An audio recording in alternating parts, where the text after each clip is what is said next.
we start with Tiffany lamp for dinner.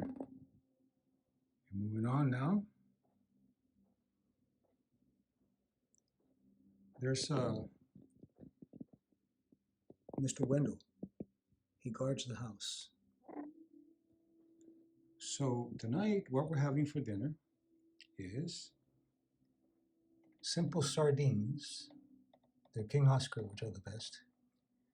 And they are made with a remoulade dressing, just like a chimichurri, but it's an Italian chimichurri made of garlic, chopped parsley, oregano, lemon, and lemon zest, and some thyme.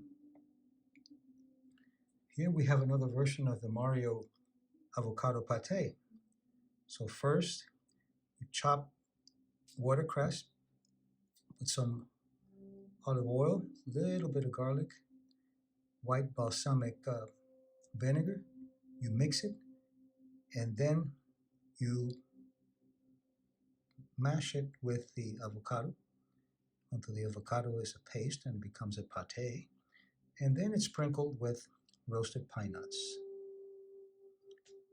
Now we move on to our plantains, tostones, with homemade mojo of chopped garlic, olive oil, and lime.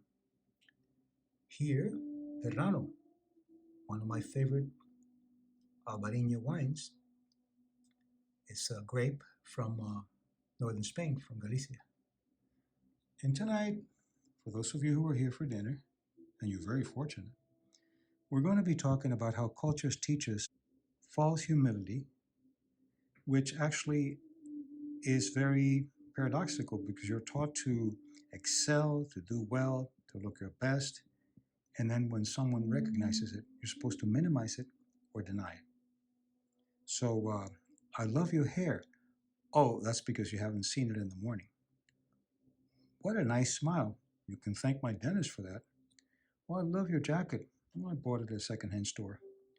It kills the potential oxytocin that you could be experiencing and secreting when you have true gratitude.